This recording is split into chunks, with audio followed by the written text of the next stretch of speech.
कहते हैं स्वप्न और लक्ष्य दोनों एक ही तराजू के दो पलड़े हैं। अब जब तक स्वप्न नहीं देखोगे, ज्ञात कैसे होगा कि लक्ष्य आपका क्या है। स्वप्न देखकर लक्ष्य समझ पाओगे और लक्ष्य समझोगे तभी उसे पा सकोगे।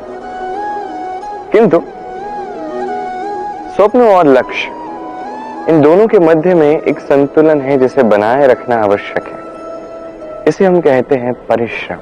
देखिए, यदि आपको स्वप्न देखना है तो बिना परिश्रम के निद्रा की आवश्यकता है, किंतु यदि आपको लक्ष्य पाना है तो आपको बिना निद्रा के परिश्रम करना ही होगा। तो आलस्य त्यागी और निर्णय लीजिए कि आपको क्या चाहिए। आपके जीवन के इस तराजू में स्वप्न का पलड़ा भारी होना चाहिए या लक्ष्य का।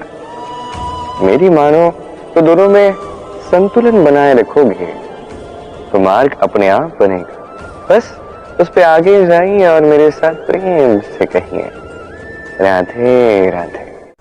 लोग कहते हैं जीवन में समय से पूर्व और भाग्य से अधिक कुछ नहीं मिलता।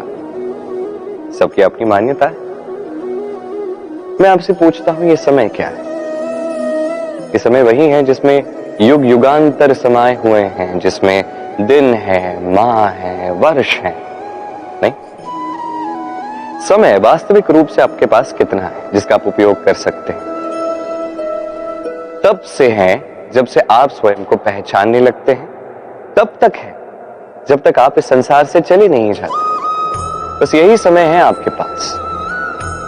अब यदि भाग्य की बात की जाए तो भाग्य वो परिस्थिति है जहां मनुष्य स्वयं को समय को सौंप देता है, उसे भाग्य कहते हैं।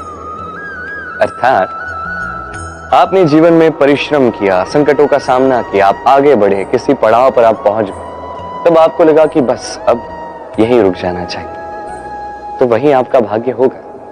भाग्य की बात की जाए तो सत्यवान के भाग्य में मृत्यु लिखी थी, तो सावित्री के कर्म ने उसे पुनः जीवित कर दिया। अर्थात ये भाग्य बदला जा सकता है कर्म और परिश्रम द्वारा। सोचिए, रावण ने माता सीता का हरण किया। यदि श्री राम उसे भाग्य समझ लेते तो कभी भाग्य विधाता नहीं बन पाते। भाग्य एक बेड़ी है जिसे तोड़ना आवश्यक है अपने लक्ष्य तक पहुंचने के लिए, भले ये लक्ष्य परमात्मा तक पहुंचना ही क्यों ना। आप यदि परमात्मा तक पहुंच भी ना पाए, उस मार्ग में आगे तो बढ़ ही सकते हैं।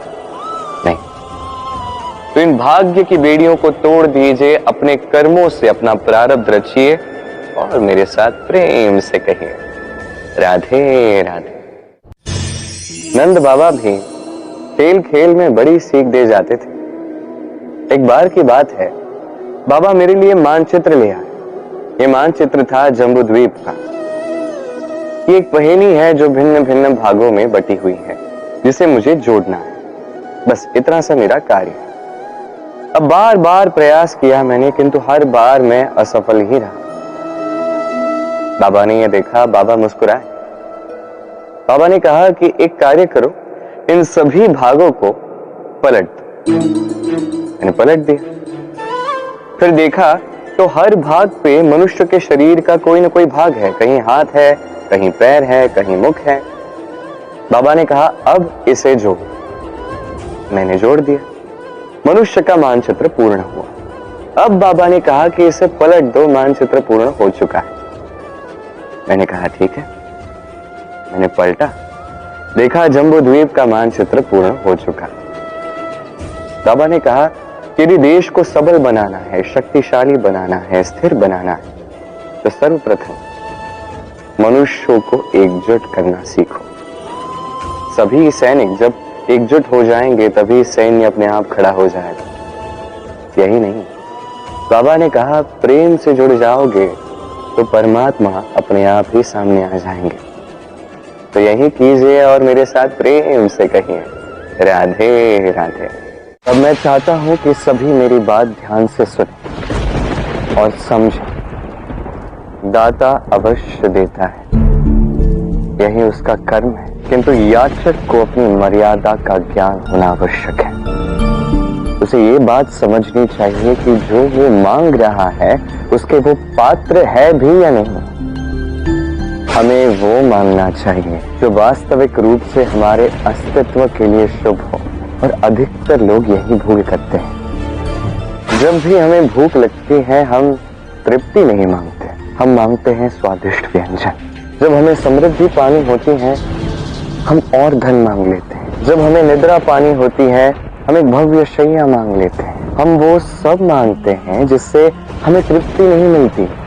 अभी तो हमारी ये प्यास, हमारा ये लोभ और बढ़ जाता है, और इसलिए जो भी हम मांगते हैं यदि वो हमें मिल भी जाए तभी हमारे मन में हमें असंतोष, अतृप्ति का अनुभव होता है। और इस असंतोष, इस अतृप्ति का कारण और कोई नहीं, हम स्वयं हैं। और यही महादेव के साथ भी है। इसलिए जब हम महादेव से कुछ मांगते हैं और महादेव वो हमें दे देते हैं तो ये उनकी भूल नहीं, उनका कर्म है। यदि मनुष्य मन चाह वर पाने के पश्चात भी संतुष्ट ना रहे, ये महादेव की भूल नहीं है।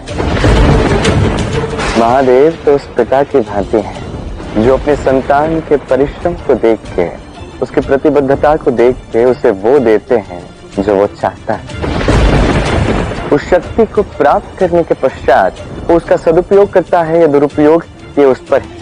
वो उसका कर्म, और उस कर्म का परिणाम उसे अवश्य भुगतना होगा।